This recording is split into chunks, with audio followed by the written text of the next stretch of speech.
Nos próximos capítulos da novela A Gata, Gisela toca fogo no banheiro e diz que os dois vão morrer juntos. Ela entra na banheira, dizendo que quer tirar a própria vida. Desesperado, ele entra na jacuzzi com a mulher tentando salvá-la. Os seguranças do hotel chegam e conseguem entrar, acompanhados por Esmeralda, Fernando e Perla, mas Gisela grita dizendo que Paulo tentou afogá-la. Alguns minutos depois, ainda no quarto esfumaçado do hotel, Esmeralda enfrenta Gisela e diz para ela parar com o teatrinho, que de boa atriz ela não tem nada, mas a doida insiste que foi vítima de uma tentativa de homicídio. Agora, Gata dá uma bronca em Paulo, por não ter lhe contado o que pretendia fazer, apesar de entender que ele seria capaz de tudo por sua família, e diz: "As coisas entre a gente sempre acabam mal por falta de comunicação, e você simplesmente não entende. Isso acaba comigo, Paulo. Adeus. Faça o que quiser com esta louca." Por mais que o rapaz implore, Esmeralda dá meia volta na sua super cadeira de rodas e diz que desta vez ele foi longe demais. Paulo tenta ir atrás da moça, mas Xavier o impede, pedindo que ele respeite a decisão da garota. No dia seguinte, Paulo conta ao irmão que descobriu que seu dinheiro já estava liberado desde o momento em que se encontrou com Gisela na galeria, antes do casamento. Ele ainda conta que nunca imaginou que a mulher fosse bipolar.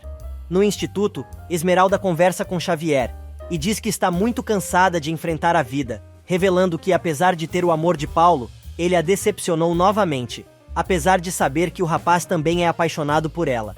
Gata abre o coração e revela que sente que o amor dos dois sempre está em segundo plano. E enquanto Xavier diz a Esmeralda que ela nunca vai conseguir mudar o jeito de Paulo, pois não se pode mudar as pessoas, o rapaz conta a Mariano que precisa conversar com a namorada para tentar esclarecer as coisas. Lorena chega e revela que já existe um doador compatível com Augusto e precisa saber se os rapazes conseguiram o dinheiro para o transplante. Alguns minutos mais tarde, Paulo, a mãe e o irmão já estão com o médico, que explica que não há como saber se Augusto vai sobreviver e que o importante agora é que o órgão transplantado não seja rejeitado. E Lorena, que ainda não tinha destilado seu veneno naquele dia, resolve ver Gisela para pisar mais um pouquinho na moça e dizer que não entende como ela deixou escapar a oportunidade de se casar com Paulo. A louca tenta explicar que não estava bem, pois parou com a medicação, mas a vilã diz que isto é problema dela, mas está preocupada, pois seu marido vai ser operado. Ela conta ainda que tem certeza de que agora, Paulo e Esmeralda vão voltar a se entender.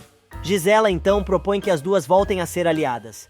Lorena aceita, mas cai na gargalhada, dizendo que tem uma condição, que a moça não deixe de tomar seus remédios de novo. No hospital, depois da cirurgia de Augusto, o médico avisa a família que correu tudo bem na operação e que, se o órgão transplantado não for rejeitado, Augusto poderá ter uma vida normal novamente. Lorena vai ver Gisela novamente, que está depressiva.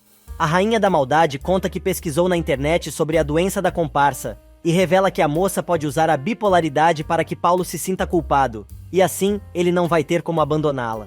Do outro lado da cidade, na igreja, enquanto reza, Esmeralda se lembra de sua façanha no hotel, para tentar salvar Paulo do casamento com Gisela. Ela pede a Deus que a ajude a voltar a andar.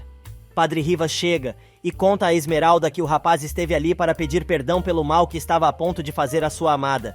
Mas Gata diz que o rapaz precisava ter confiado nela e contado tudo. Neste meio tempo, Mariano vai visitar Gisele e descobre que sua mãe esteve ali mais cedo. A enfermeira conta que a moça ficou catatônica, logo depois que Lorena saiu, mas o médico informou que este estado é normal, nos casos de bipolaridade.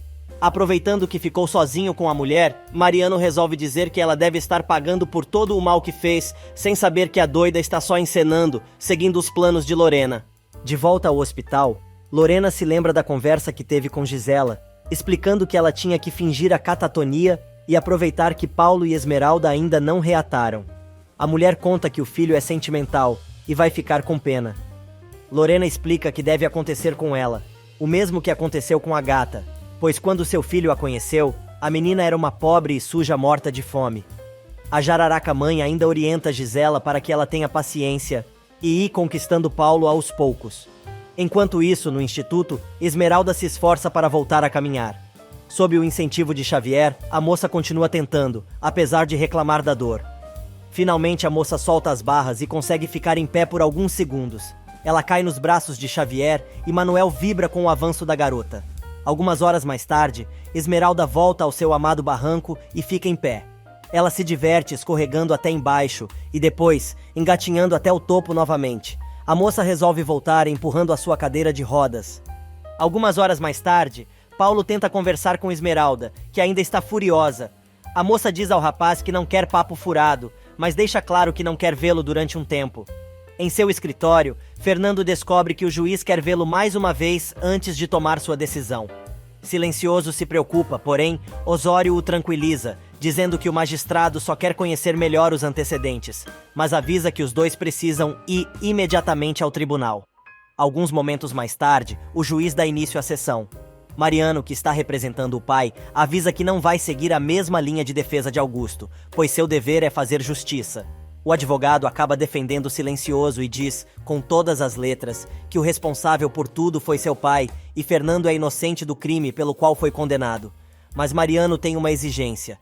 Ele não quer que seu pai seja exposto à vergonha publicamente e por isso pede sigilo na sentença a ser dada. Osório é chamado pelo juiz e diz que seu cliente abre mão da publicação da sentença, porém exige que todos os outros pontos solicitados no processo sejam cumpridos.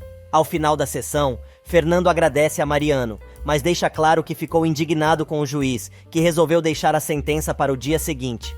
Do outro lado da cidade, Centavinho leva Virgínia para conhecer o apartamento que ele mobiliou e onde os dois vão morar, depois de casados. O rapaz conta que conseguiu juntar dinheiro, trabalhando em restaurantes como cantor. No dia seguinte, Osório e Mariano chegam à casa de Silencioso e contam que ele venceu o processo contra Augusto. Os advogados contam ainda que o juiz o considerou inocente pelo crime de assassinato e ainda condenou Augusto a pagar uma enorme indenização, além da devolução de todos os bens que estavam embargados. E no hospital, Lorena conversa com o marido e diz que ele está totalmente acabado, pois Mariano não o defendeu e Silencioso foi considerado inocente, e ele, condenado a devolver tudo. A mulher diz ainda que acha que já está na hora dele bater as botas, pois ele vai ter que pagar suas contas até no inferno. Mesmo com a máscara de oxigênio e fraco pela cirurgia, o velho diz à esposa que, quando chegar a hora dela pagar, vai ver o que a espera. Na mansão, Fernando conta a Branca, totalmente recuperada, que ganhou a ação e limpou seu nome. O homem diz que quer contar tudo imediatamente à filha, mas tem medo, pois a moça está passando por problemas com Paulo, que podem destruir a vida dos dois. Ele quer esperar um pouco mais para contar à moça que é seu pai, até que o casal resolva a situação. Neste meio tempo, Paulo vai ver Esmeralda no instituto tentando a reconciliação, mas a moça diz que está muito decepcionada com ele e pede que o pintor não insista em voltar. Do outro lado da cidade, Rita e Chácharas chegam à casa nova da mulher. O ex-boxeador já está ficando enojado das maldades da velha e de seus caprichos. Os dois brigam e ele sai, furioso. Mas Rita, mesmo na casa nova, não deixa de abrir seu baralho surrado para tentar prever o que está por vir. Enquanto isso, Fernando conta a Jacira sobre sua vitória e os dois comemoram. A moça quer saber quando o Silencioso vai contar a verdade a Esmeralda, que chega neste exato momento e escuta tudo. Agora, ela quer saber que verdade é esta que o Marquês precisa contar. No hospital, o médico diz que Damião recebeu a prótese e está muito bem. Mercedes fica sabendo que o risco de morte já foi superado pelo rapaz e ele pode voltar para casa. Na casa dos Cruz, Fernando, abraçado a Branca, dá uma enrolada e diz que estava falando da sua vitória no processo, que o ajudou a limpar seu nome. Esmeralda diz que também tem uma boa notícia para a família e pede Jacira que busque seus filhos. Em seu apartamento, Gisela e Lorena conversam novamente e a Víbora conta para sua comparsa que Paulo foi visitá-la.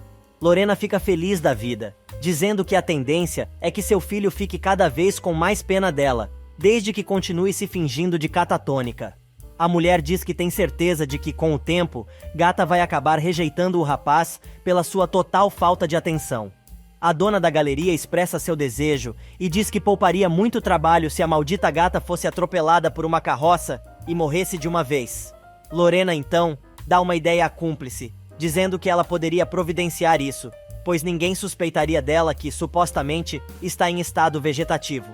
Alguns momentos mais tarde, Paulo confessa a Mariano que nesta última separação, algo se quebrou entre ele e Esmeralda, e sabe que não vai conseguir ser feliz com a moça, enquanto Gisela estiver catatônica. E na mansão, depois que toda a família e amigos estão reunidos, incluindo Xavier, Esmeralda agradece a força que todo mundo deu a ela, e, lentamente, se levanta da cadeira e dá seus primeiros passos.